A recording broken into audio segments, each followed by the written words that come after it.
Intention of the Western media, like revealing these dominant narrative regarding the vulnerable women. They do not have the malicious intention, but they rather have good intention in order to save women, save children. But the outcome is different, Mr. Speaker, because they target these women are vulnerable, they target these children are so vulnerable that they are weak, they are non-violent. That leads to the bad outcome that ultimately these women and children are being targeted by the terrorists, are being targeted by those like the post-conflict sexism. We believe that is something horrible as the Western media has done. We beg to propose. I'm going to talk about mainly three things. Firstly, how this dominant narrative badly influenced post-conflict zone sexism. Secondly, how this dominant narrative is badly affecting these women and children regarding this kind of terrorist attacks. Thirdly and lastly, how this dominant narrative leads to unconscious sexisms. So first thing first, about the dominant narratives. So what we mean by dominant narrative is mainly those Western medias, like picturizing these women and children who are being raped, who are being brutally murdered in the in the conflicts or the humanitarian crisis zones, right? And they picturize those women and children being forced by the power of male and being forced by the power that they are being raped and they are being weak toward those kind of attacks. They have the massive incentive to use women and children as a vulnerable and non-violent actor is because it's pretty shocking that they're using the picture of women being raped, picture of children being like stabbed by the knives or those kind of things, right? Because those kind of shocking pictures and shocking words are being going to raise the viewing rate or those kind of magazines or those kind of things. Yeah. Therefore, those Western media has a massive incentive to make those kind of narrative very dominant and yeah. So as a consequence, by this kind of dominant narrative done by Western medias, there will be much more attention toward female victims than the male victims, Mr. Speaker. For example, in Boko Haram, for example, in Syria, for example, in ISIS areas, right? So as a consequence, what happens is that there will be massive amount of discussion inside U.S. councils or WTOs or those kind of more policies sending peacekeeping operations or humanitarian aid toward those kind of women and children who are dying on the ground inside those kind of conflict zones. What happens is that peacekeeping operation and humanitarian aid enters conflict zones and prioritize women and children than the men. What happens is that more male victims are going to increase rather than those kind of female victims, Mr. Speaker. This leads to the post-conflict sexism, Mr. Speaker. What do I mean by this? It means that those kind of male victims who are brutally killed or male victims who are brutally injured by those kind of war operations, they feel that they need a reward in a post-conflict society. They need some kind of class, they need some kind of money, they need some kind of reward that they have done in a conflict zones. Therefore, they cannot give away their money or the tax revenues toward women because they think that they were already saved by the Western society. They were already prioritized than our lives in the conflict zones. We believe in that kind of scenario that leads to the post-conflict sexism, Mr. Speaker, that those men getting reward and women not getting nothing in return because they have already got those kind of reward or the treatments in during those kind of conflict zones. We believe, rather, like saving those kind of women and male equally leads to the betterment of these kind of situations. Because those kind of male victims cannot make the excuse that they were deprioritized than female victims, and therefore they cannot use those kind of rhetorics. We believe this kind of sexism is going to better off on our side of the house. Secondly, Mr. Speaker, like those kind of dominant narrative leads to more targeting women and children by the terrorist attacks. Why is that? It's because like those kind of terrorists, for example, ISIS knows that Western media uses female and children as a news title or those kind of eccentric like news reports, right? Therefore, they have a massive incentive to spread their like political messages throughout those kind of news outlets, right? Which means that by targeting women and children, they will have massive like potential or the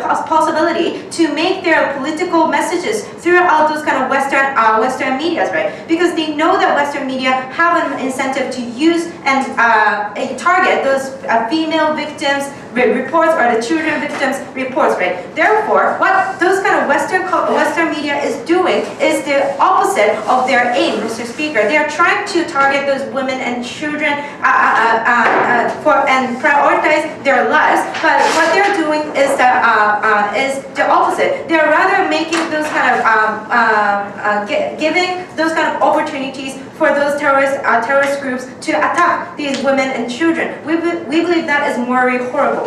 Thirdly and lastly, why this dominant narrative leads to unconscious sexism? So dominant narrative regarding women who are pictured as weak and non-violent actor is like 100,000 women who are brutally killed and raped. They were forced by man's power. This is overly done by Western media, and that leads to unconscious sexism. Before that, yes, sir. So why is a bit of more sexism more important than increased amount of aid or aid going to people who actually need it? Because, Mr. Speaker, like, first of all, we want to question why do you prioritize women's lives over than male, right? We couldn't like see why that is justified in the first place. But second of all, we do not want by like equalizing those kind of aids and treatments. We believe like the post-conflict society is going to be better off, right? Better off, Mr. Speaker, because sexism is something really like rooted in the society, and that is going to give less rights to women, Mr. Speaker. We believe that is like important as well. So by picturizing women as weak and non-violent actor, that is going to like make people unconsciously sexist toward women. They're going to say that because you're weak, you cannot wear slutty clothes. You're going to be raped in the town. You have to you cannot wear those kind of slutty clothes because you're weak, right? Those kind of like narrative is going to be dominant, and that is going to lessen women's rights and freedom. We don't think that is the way to go. Thank you for your remarks. Now I call for a leader of opposition within 7 minutes. Here.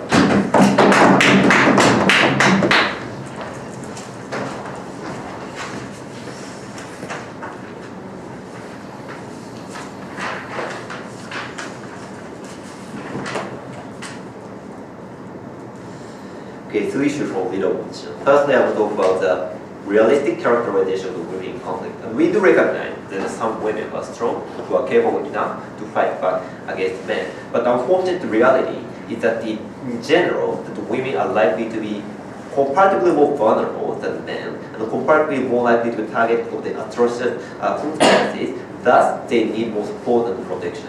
Secondly, I will talk about why, due to the dominant narrative, like uniquely make it like possible for us and surroundings or like energy or like donors to like provide a necessary support, a decent amount of support, so that their women are going to be protected. Before that, independent response to the Prime Minister. Firstly, they said that this dominant narrative incentivizes terrorists to exclusively target women in the conflict areas, right? Firstly, okay, we do consider that status quo is not perfect, but we think due to this narrative that such a situation is currently going to be changed, right? For example, that international criminal court actually introduced the rape or sexual assault as the crimes against humanity, and the international recognition that sexual assault kind of requires the special like recognition, and also there is certain like international criticism bashing towards the ignorance of the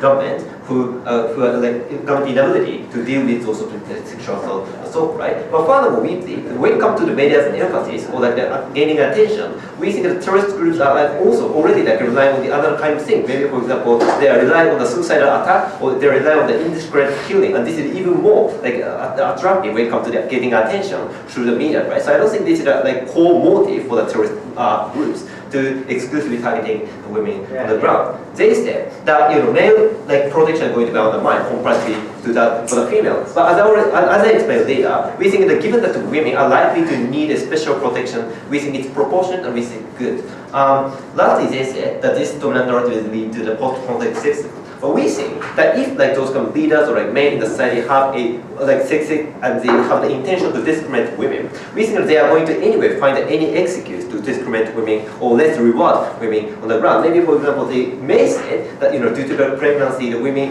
cannot unfortunately like work exactly same as the men or so, right? Those kind of excuses that anyway sexists are going to find that kind of excuse and discriminate women, right? But furthermore, even if that's the case, we have to be comparative. Why it's also very kind of social position of the like post-conflict society is kind of more important than the immediate like health of the women under conflict zones. We think it's like our benefit is more important. So on to first issue about the realistic characterization of the women in the conflict. So we have so in general, that women are unfortunately likely to be comparatively more vulnerable than men for several reasons. Firstly, this like physically that women are kind of like likely to be like kind of weaker or kind of like less like physically capable like to like fight back exactly same level as men, as it's just that women are likely to be the target of the conflict. But furthermore, we believe that the women are exclusively likely to be the target of the sexual assault on the ground. We do recognize that men are also can be the victim of the sexual assault, but we think the rate is like disproportionately higher on the male, female, right? When we look at the reality, for example, when it comes to the abduction by the terrorist group like Boko Haram, that almost all, like most of the victims of the abduction are like the teenage girls in the school, and they're abducted by the terrorist group and the forced to marry, right? So we think in the reality context that those who are individual women are more likely to be targeted. We think they need special protection. But furthermore, like Sweden may need certain like the unique like sanitary like, protection due to biological feature. Maybe for example, there's a pregnant mother who need much more like protection, who are more like vulnerable or etc. Right? So we think that for, realistically that women are likely to be relatively more like vulnerable, that they need special protection and the support. So given the nature of looking at the second issue about why the dominant narrative is necessary in order to protect these women on the ground. So we think that firstly that those dominant narratives like allows the like for example peacekeeping operation, intervening military or any other individual etc. to like provide more support to the women on the ground. Maybe for example when it comes to this shelter which have a lot of women that maybe like the military like we can like deploy the comparatively more number of the soldiers so that we are able to protect them more. Or for example, we are like giving them extra support, medical support or sanitary support for the pregnant women or etc. Right? And also social support is going to be available on our side of the house. And also like as I already told you that the like ICC's recognition of the rape or sexual assault as the human crime against humanity are also like introduced due to this like dominant narrative that recognize women are relatively more vulnerable and non-violent. And we think it's like beneficial. But secondly, we think that this dominant narrative allows the like okay, sure. What is the connection between ICC recognizing sexual rape is assault and making people believe the women are non-violent? Oh, this is because that like due to dominant narrative that the surroundings or like people in the liberal democracy can't stand that women are more likely to the victim, more likely to be like victimized or any other. Thank you. That the assault, like injury, etc. Right? So we think, yeah, that's really good to assume that. But secondly, we think that due to this also dominant narrative, that we can like kind of enables the like individual like donors in the liberal democracy or the advanced nation to think about the women, the situation of the women on the ground, and think about what kind of specific needs they are going to, what kind of like specific support they are going to need, etc. Right? And we think it's critically important, right? Because the majority of the average citizen in the liberal democracy are haven't experienced in the situation of the conflict that much, and it's kind of harder for individuals to imagine what kind of need, support they are going to need, etc. Right? And we think the dominant narrative allows that those kind of like average student or like individual who can be the potential donor to the energy or like supporter towards the women on the ground, right? And they are going to think and going to think that that women may need, for example, certain like special like sanitary protection, or like women can want to need is certain like extra protection, extra like deployment of the military due to the high tendency of the sexual assault or so, right? And we think that also the recognition of that understanding of the exact necessity of sport is very important, right? Because in order to like maximize the utility or like benefit from the sport and the donation, we think that this like dominant narrative is critically important. So overall, we think that that given that like unfortunately that women are more likely to be vulnerable and targeted as a special crime, we think that it's like beneficial and reasonable to use the dominant narrative to gather support and help them. Thank you for your remarks. Now I call upon Deputy Prime Minister within 7 minutes here.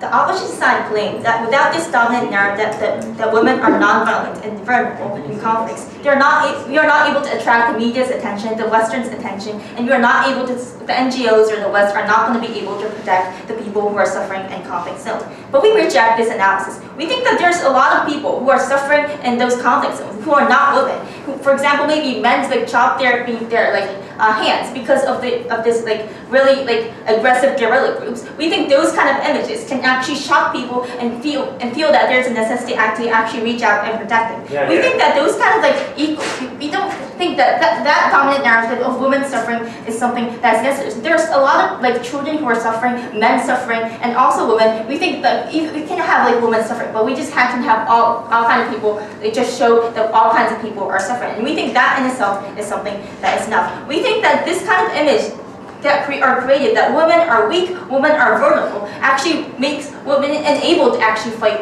not only during the conflict zone, but also after conflict zone. And we think we are making the woman in a weaker position, so that is why we're very happy to propose this motion. So I'm going to mainly talk about two things. First, I want to talk about why aid is still going to go to those kind of conflict zones, and secondly, I want to talk about which is better for the female. So,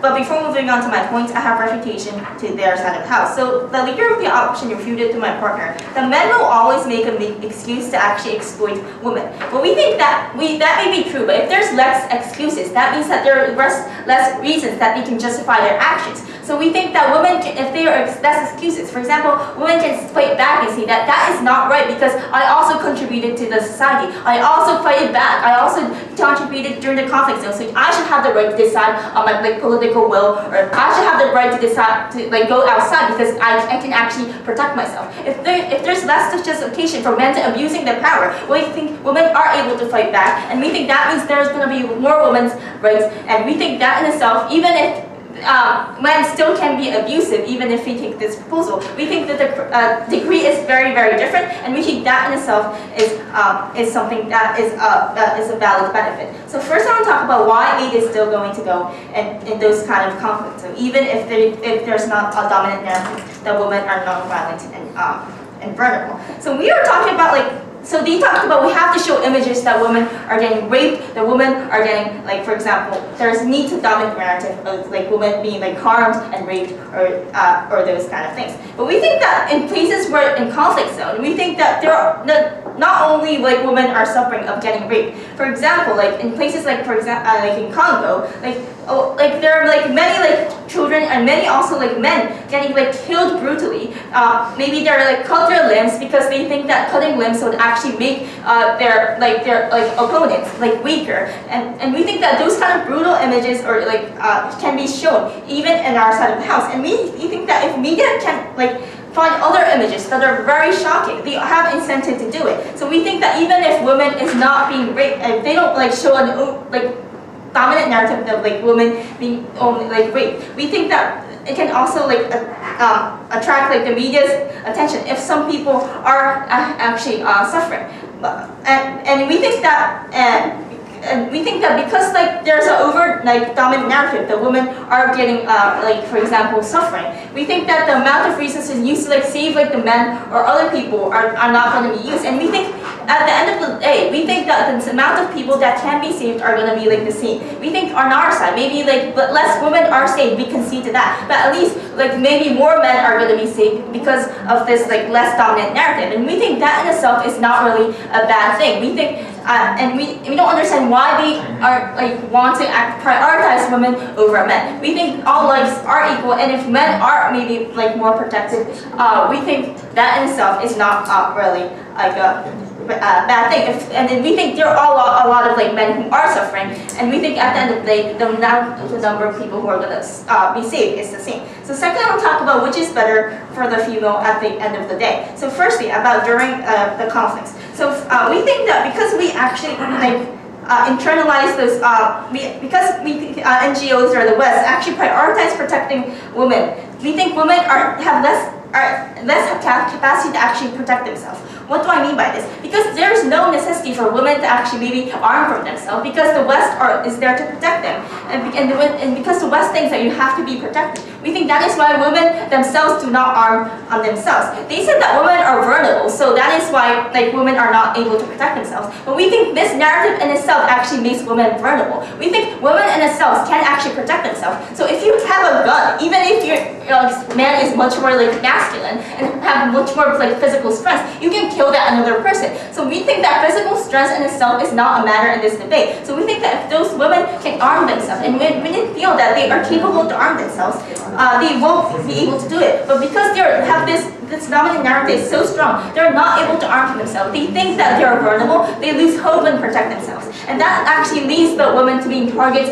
of, like, for example, a lot of terrorist groups, or they are getting target of getting raped. We think this narrative in itself makes women weak.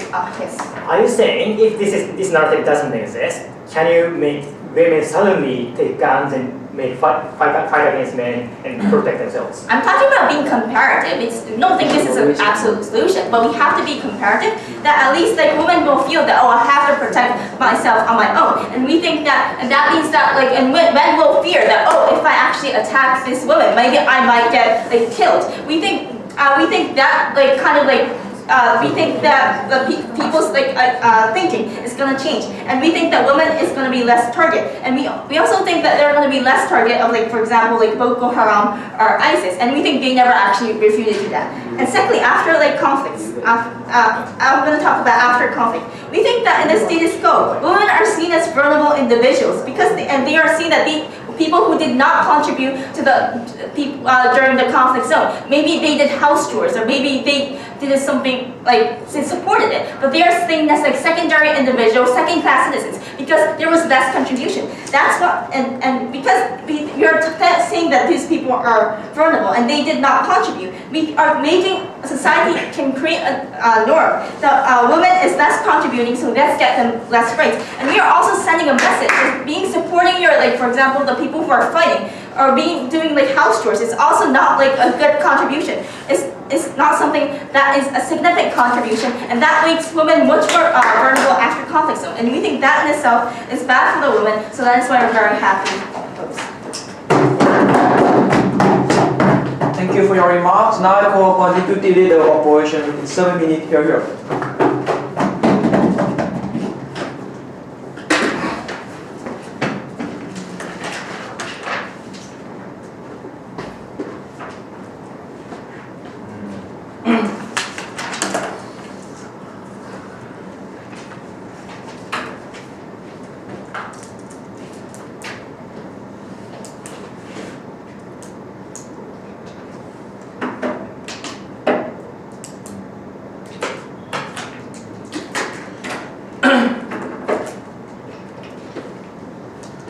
I'll bring you two new substantives. First, why the use of a vivid and vulnerable actor leads to increased attention and material support to areas. Why the pie of the aid and support going to the areas is not the same in two paradigms, but it increased on our side of the house because they have more vulnerable, clear images to the public where people feel more need and sympathy to support these areas. Second, I'll talk about why this dominance of a narrative is important, why people should be aware of the image of what women actually need, why that exposure to the idea is necessary for people to, in that chaotic, immediate need to help people, they're able to understand what donation is necessary, what they should act right now, what inexperienced NGOs who go into the area, knowing about the situation is so important. But before I go on, a couple of independent rebuttals. So, first, they talk about how, it leads to some sort of sexism because, they're vulnerable or something like that from Prime Minister. They told us what sort of sexism and action it actually leads to, and I think the logic is very blurred. And also, we have to recognize that, in these areas, or it's universally, helping women and children first as a man is a pride of a man, is seen as a responsibility of a man. Also in any form of conservative religion, it is seen that it's the responsibility of the man to protect women and children first. That also adds to the fact that they won't see as they are deprioritized or they are being abandoned. They see it as a pride that women are actually given more support. They will actually facilitate to let women go on with it. So it's wrong for them to say that men are so greedy and go on with it. We think that those men do exist, but we're a minor part of society. I think that's a bizarre characterization. But also, even if we concede that sexism might happen to a certain scenario, we think that's far less important than people being saved by the fact that they're given sanitary goods, saved by the fact that they were given food and clothing or protection from mosquitoes and things like that. That was only possible because had a substantial amount of aid provided to the people. And we think that's talking about the lives of the individuals in that vulnerable situation, this bit of blur sexism is far less important than that. Then they also talk about from PM and DPM that they are seen vulnerable, so terrorists are likely to more attack them. Or men are like to say that they're weak, so you should obey us or use it as their rhetoric for sexism and things like that. Firstly, I think Elo talked about how terrorists don't really care about it, which was not responded. But further, there are plenty of other reasons for terrorist organizations or these men to be sexist on women in the first place. They have reasons to say that for terrorists, they are intuitively weak in the physical sense. They may have greed for sexual desire, so they have other reasons that attack women first, unfortunately, as male soldiers. Or they simply think that they have the extremist views of, for example, Islamic beliefs that say that they should subordinate women, so they should attack first instead of men. Or they might have this strategic interest in attacking women groups, this historical know-how as tribes and things like that. And given the fact that terrorists often don't really care about it, is that this additional one reason of a narrative doesn't really change their calculus, because they already have tens of other reasons to do that. If the tens of other reasons don't change their calculus, I don't understand why this bit of a narrative that these terrorist people haven't been exposed to maybe has any influence to it. And even if not, because even if you add it, because there's no much of a difference, the substantial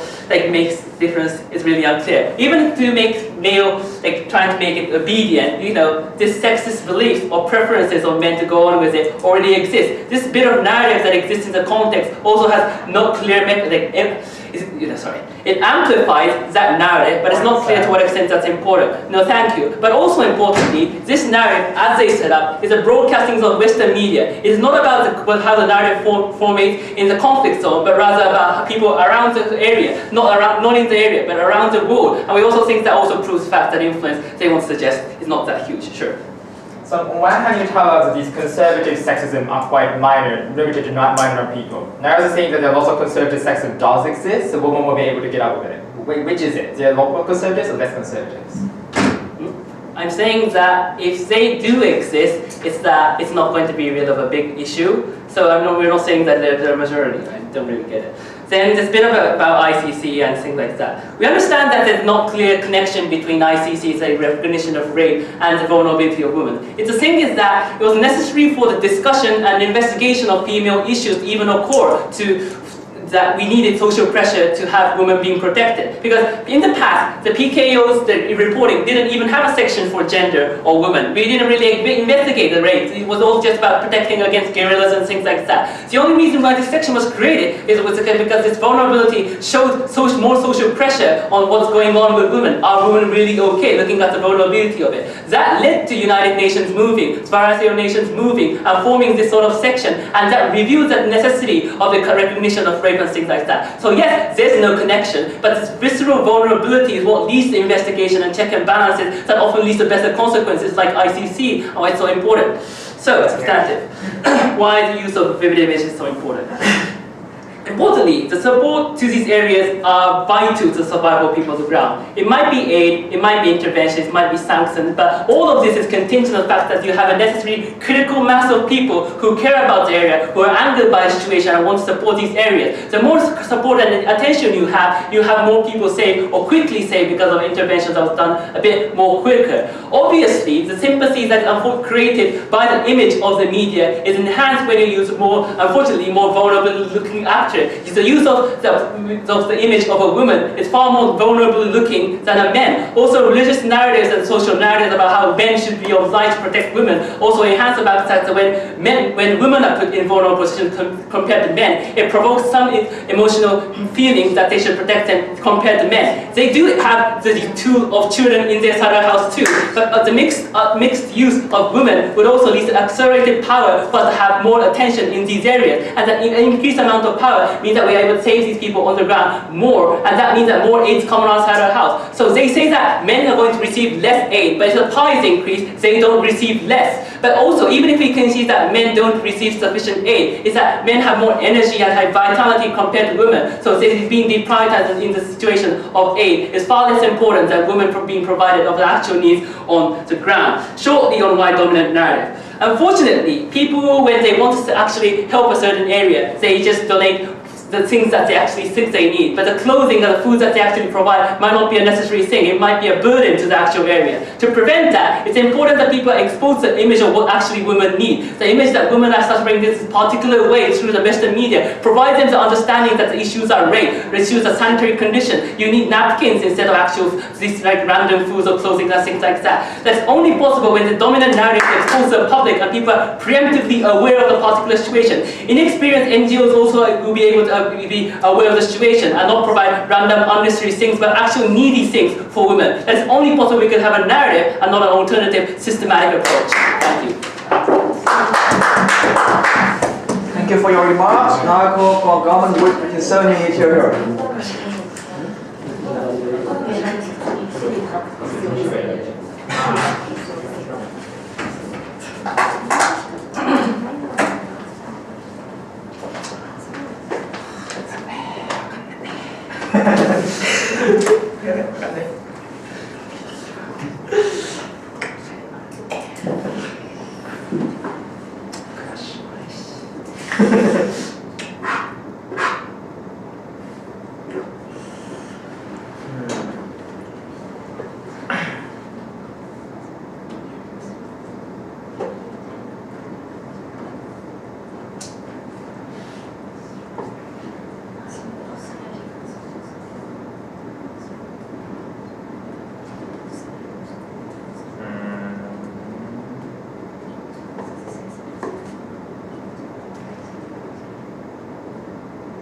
This debate is not about whether we are allowed to put this picture as, for example, MSF, like for example Red Cross, that's showing a picture that women are being brutalized in African countries. This debate is about whether that should be dominant, whether that narrative should be dominant, that everyone believes that it is always a female who are being brutalized. It is always a female who are never going to be violent, who are never going to be non-vulnerable. Women are always weak. They cannot do anything by themselves, and that narrative should be dominated within a society and make every person in a society, including the white male in the United States, so all the female in Africa, to believe the woman should be non-violent. We do not think so, because that obviously does not reflect our reality. And we think that incentivize multiple counts of actors to believe also the women are non-violent and vulnerable, they won't fight back. We can utilize them, we can exploit the weakness which has been created by the Western media to harm women. We think saying that women are non-violent and vulnerable does not protect women. They are going to be more targeted, they're going to be exploited of the weakness which has been created by media. We think that's wrong, we should go against it to save women. Are we talking about two things? One, is dominance necessary? Second, what is the effect of this narrative to society, especially in a conflict zone? Firstly, so what we have from opposition, small number of materials, we won't dispute it because we also have small number of materials. One, they told us dominance is necessary because one, it incentivized ICC to regard sexual rape as a crime. So we should have a discussion that we should also care about it.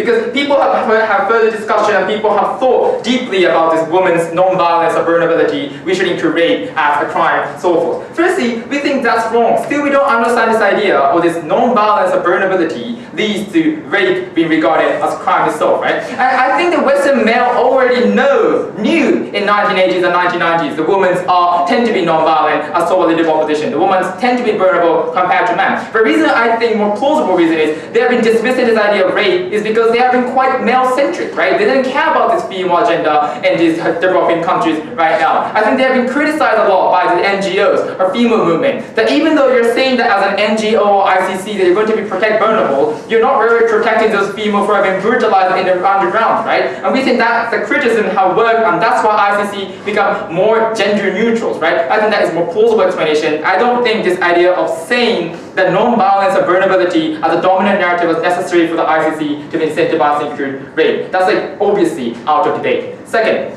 they told us from leader of opposition, the dominance is necessary because you can get more aid, so PKO can give more support, right? Firstly, we already have told you that if the Red Cross needs a picture to incentivize people to donate, they still can have children. What we heard from DLO is that no, having one children is less better than having children and wives. I don't get it, right? I think having 3 children who have been brutalized looking is tantamount to showing children mothers, right? People doesn't make value judgment or difference on that point, right? If there are lots of people as a children who have been brutalized seem so horrible, they are going to donate anyway on our side of the house, right? There are no exclusivity on this. But moreover, we have to realize this amount of donation that opposition is so half-talked about is not really important that much, right? Because the number of the donation they can get from the individual donor is going to be far, far more smaller compared to this huge chunk of donation that is given by the state powers from the United States, Japan, or Britain, right? And we also have to have this in consideration, right? People, our entire society as citizens, don't care how much money are being given to those developing countries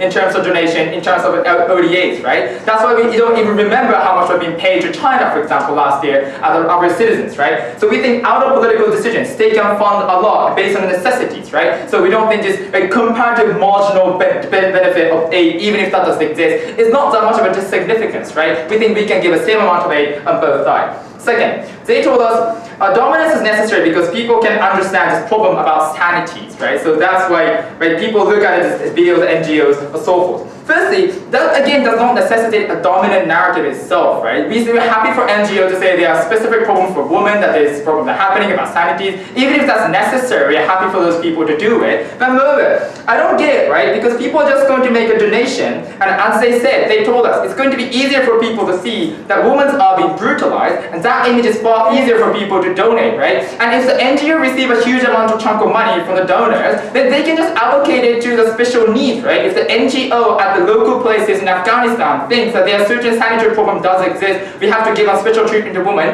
they can do it by themselves, right? Why it's necessary for the population in the United States to understand that this specific technological problem, all this thing happening in Afghanistan, they can just receive lots of aid, NGO can adjust it, we think that's fine, right? So there are exclusivity on this point. And second, so let's talk about the impact for the entire population by second class.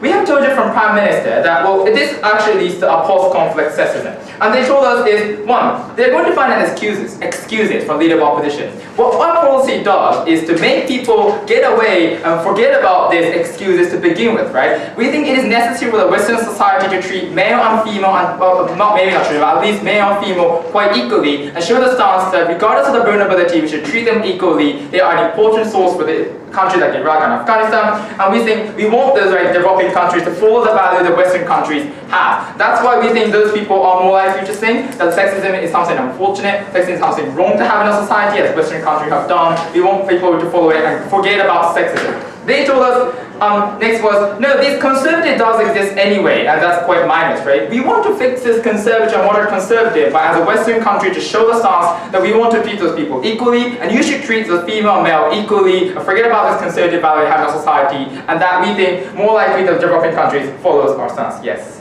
So here was like you regret the broadcasting where you totally change the stance and regretting a theoretical dominant situation. What do you support in comparative of how broadcasting has happened? What sort of narrative should exist? We want a society where broadcasts kind of become diverse, I guess. We just want to oppose domination itself. So what we're saying is, maybe if the ones, for example, CNN broadcast the way women are being brutalized, we're not opposing itself, right? What we're saying is the BBC, CNN, Russia Today, whatever, all sorts of media broadcasts and keep repeating the word, it is always the women and children who are being brutalized. We want to avoid the dominance itself, right? We're not opposing to the idea of women being brutalized and broadcasting itself, right? We think that may happen. But fine, because that's what this debate requires us to do, right? We want to oppose the dominant narrative itself. Second, they told us, well, oh fuck. 何を落としたんだっけ? So, でもあと何分しかないんだよね。まあ、いっか。急がない。Sorry, I'll finish. Bye. Thank you for your remarks. Now I call for opposition with 57 minutes. Carry on.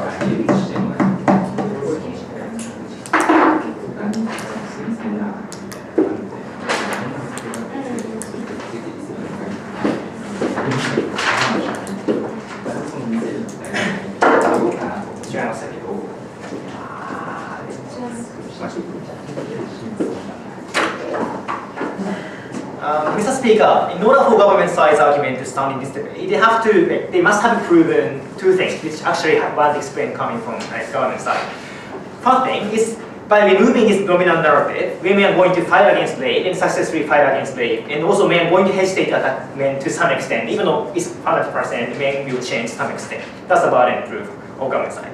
Second thing is, without this narrative, women are going to suddenly make contribution in conflicts and they are admitted as a legitimate actor and not recognized as secondary human beings or so forth. That is explanation coming from government base. But they never have substantiated how women are going to contribute to the society, conflict society, in a conflict situation and going to be rewarded, for example, after conflict. Even though they told us in many situations there's already sexist context in their side of the house. There's no mechanism of change of the sexism in their side of the house. And also I want to clarify what kind of narrative we are supporting from our side of the house. Because government suddenly shifted the narrative because they identified from Prime Minister. From Prime Minister, they told us we are talking about a shocking image in broadcasting of Western media, and those kind of shocking image creating dominant narrative that women are vulnerable, we are non-violent. That is a setup coming from Prime Minister. Then suddenly government upset is about theoretical dominant narrative. Women are vulnerable and 100% never go against the rape or those kind of attack. And it's 100% safe for men to say rape women. Those kind of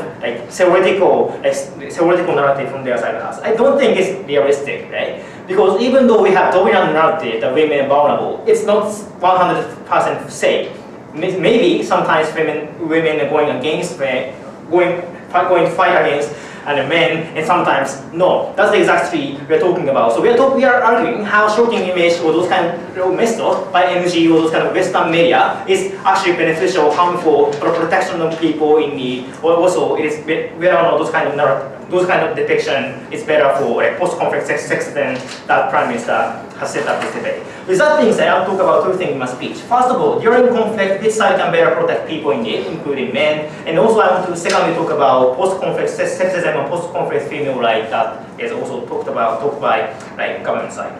So firstly, we told you from Dicty and leader of opposition that pile of aids can be changed in our side of the house. They are talking about the pile of the necessary aids for male victims are suddenly deprived in our side of the house, and it's very unfortunate. But we told you, because it is very shocking image, it is attracting many people in Western media and Western countries to pay attention to those kind of situations. Actually, they are shocked and surprised. They are incentivized to help those kind of nations. We think that is a unique mechanism how people are going to help those kind of situations in the outside house. Only rebuttal coming from government to it was the depiction of children is enough. But firstly, it's inconsistent with Prime Minister because they are saying that rape women or those kind of depiction is very effective for Western media to attract the audiences in their side of the house. And also pragmatically, it's very difficult to differentiate children and women because in a conflict situation, in many cases, children and women are running together towards safe spaces and they are detected together in their side of the house. That's why we think pragmatically, it's very difficult to differentiate women and children as vulnerable actors in their side of the house. That's why, Mr. Speaker, we think our side is even better for men, because total pi of A's will increase in our side of the house. And also it is going to increase more accessibility for men, because PKO and people in PKO don't say, because you are men, you shouldn't receive this kind of medicine and this kind of support. That's why Pio's rate is increased. It's also increased the necessary help for men in our side of the house. Then also we talked about the special care for women, and they say, NGO can say there's special care necessary for women, that's enough. But it's consistent with our case, Mr. Speaker. We told you there's special care necessary for women, that takes women are particularly vulnerable in their house. They are on side of government, their side on our narrative, Mr. Speaker. They also told you that there is an international effort to protect women by this narrative, like for example, ICC recognized rape as like crime against humanity. Then they said like government rebutted is not due to this narrative, and it's rather because we became sensitive to female rights, to human rights in general. But it's true to some extent, but intuitive recognition, women should be helped, women need help from rape or those kind of humanitarian crimes. We think that is also the pushing power and driving forces for international community to pay attention to the situation of women itself. It's not a logical connection between human rights or those kind of things. We think we intuitively think they need help, that's why we help them. That's the unique mechanism we told you from the area of our position. And then also we told you that big narrative is not so important for militants there. Like, anyway, terrorists kill many people. Anyway, those kind of conservative people will kill rape women. But we told you at least militants in legitimate entity are carrying it because there's a recognized human crime against humanity or those things. That's why comparative manner we think that we're successfully helping more women in outside the house. So above all, their case might be standing in logical level, but after we explain the context and characterization of the situation of people there, their argument wasn't realistic or realistic in most chaotic situation in the world. They don't care about those kind of human rights. Then also they will be okay. So moving on to my second point.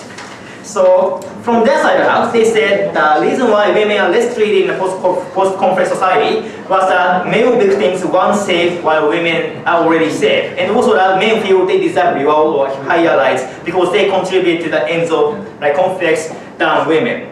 But Mr. Speaker, regardless of the existence of this narrative, we believe women have relatively more difficulty in contributing the conflict or humanitarian crisis in this military purpose or physical contribution. Because just because we remove those kind of narrative, women are not suddenly going to participate in military, so not trying to solve the humanitarian crisis in their side of the house. So which is better? In their side, women are not recognized as non-vulnerable and maybe sometimes violent, but they are not contributing to the conflict. But in our side of the house, women have justification not to contribute to the conflict because they are vulnerable, they're physically comparatively weaker. That's why they systematically couldn't contribute to the conflicts. That's why even though they didn't contribute to the conflicts, they don't they are not recognized as so irresponsible actor or those kind of things. We told you how and also they are saying post-conflict society, women are targeted on the street and women are told not to wear slutty clothes, those kind of things.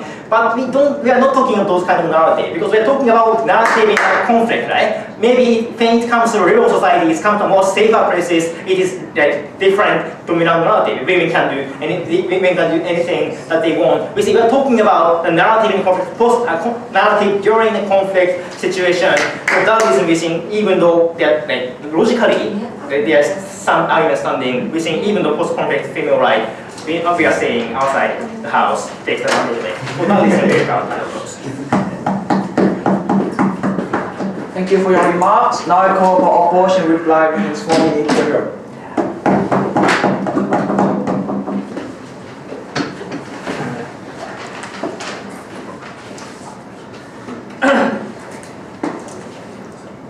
Two very simple questions. Is the dominance of the narrative important and beneficial? Second one is could the dominance be toxic? So, from there we told you that the dominance of the narrative is important in 3 varieties of ways. We firstly told you it's better for the check and balance of the conflict zone, like we're able to establish the condition of rape in ICC. In similar ways, we have numerous check and balance institutions going on in conflict situations of humanitarian crisis. More pressure would lead to better institutions, the check and balances of enforcement of those institutions. Their response from government was that, it's probably a different reason, probably was male-centric and was able to tackle that. But they don't deny the fact that it was ultimately pressure that changed the situation. What we told you is not whether the reason doesn't matter. We told you that this vulnerability leads to more social pressure to check on the situation of women, and that social pressure collectively moves the government, collectively moves international organizations, collectively moves the United Nations to change conditions. So yes, it might be that reason, but this narrative, the more the dominant it is, creates more of that pressure and creates more reason for the check and balance to be implemented. That was an insufficient response. Second, we all told you that it leads to more aid. The pie is an exclusive thing, they get less.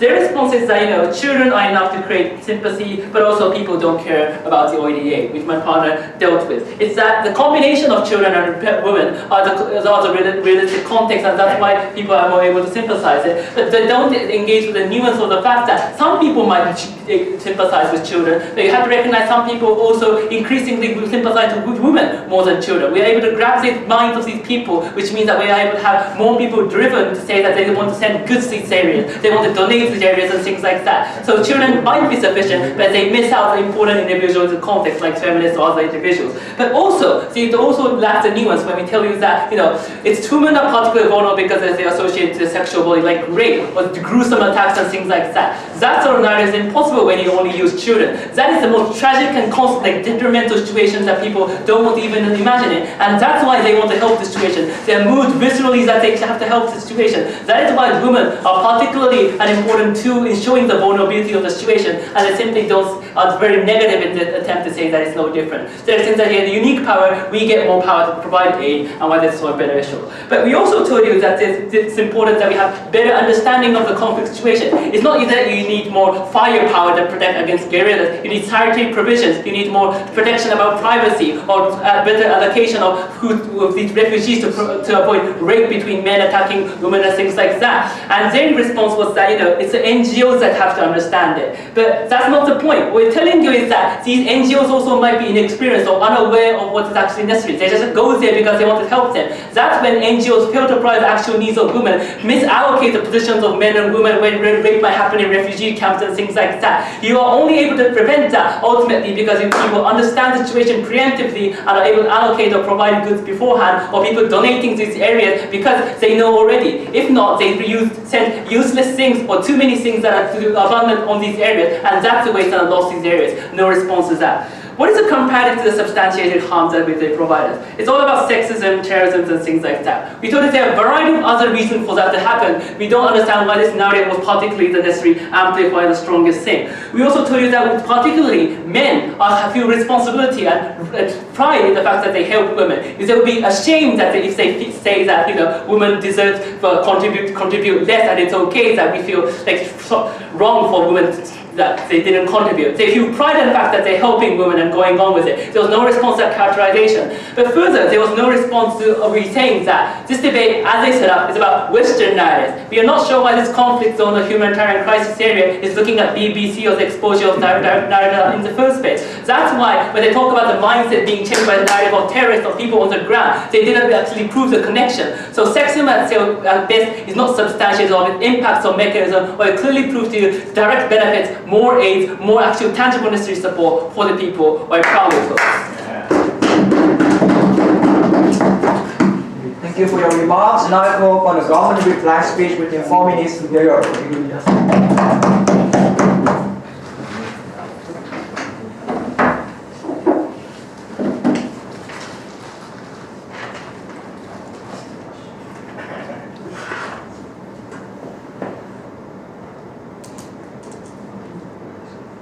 There was a news report showing the video of a Syrian child who was drowning in the sea.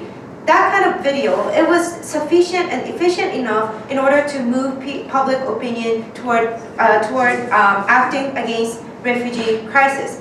We believe those picture or the video of a child or one woman or one man brutally being killed or brutally being injured is something efficient and sufficient enough in order to move the public opinion. Their burden of proof is that why dominant narrative of women being exposed in the westernized media is something important in order to gain money, in order to gain donation, in order to gain humanitarian aid, which was never proven from the side negative. We already told you from the Deputy Prime Minister and government whip that that is not enough to win today's debate, because this kind of dominant narrative means that BBC, CNN, those kind of New York Times, they are always saying that women are being the target, women are being the victims, women being vulnerable, women being non-violent. That is the dominant narrative that they have to prove in today's debate. So we gave you two problems from the affirmative. Firstly, how the dominant narrative affects females' lives. Females' lives. We told you that they are used as a tool of the terrorist groups. Opposition told us that terrorists do not depend on such method or the tactics. Well, that is, for example, they told us about the suicidal bombing or those kind of things, right? Mr. Speaker, that is only limited to the ISIS or those kind of things. But we already have those kind of Boko Haram using those kind of females' lives in order to send those kind of political messages, right? We believe those kind of examples do not make them win this point. But secondly, we told you that the dominant narrative creates sexism in post-conflict society. Deputy Leader of the Opposition said that men do not do such kind of sexist actions because they have a pride, they have a duty to protect women. But Mr. Speaker, from the leader of the opposition, he said that they are going to create some kind of another excuse in order to continue doing those kind of sexist actions. Well, there is a contradiction in those kind of characterization of the conservative males. Therefore, Mr. Speaker, they could not prove why these post-conflict sexism do not happen in post-conflict society. They could not prove those kind of points. Therefore, given that, opposition told us that the post-conflict sexism is much less important than immediate protection of female lives.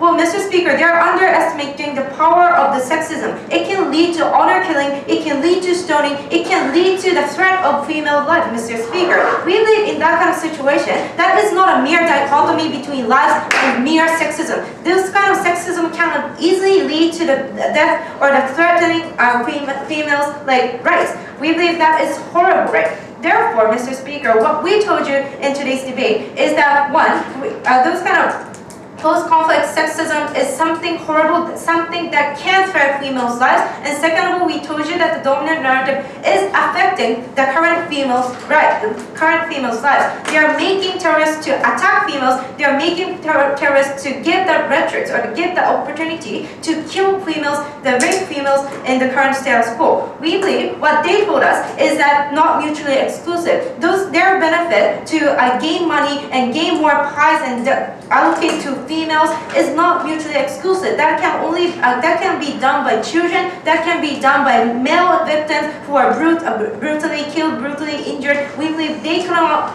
fulfill their burden of proof. We win this debate. Thank you for your remark. Now all the speech over. Thank you for your cooperation.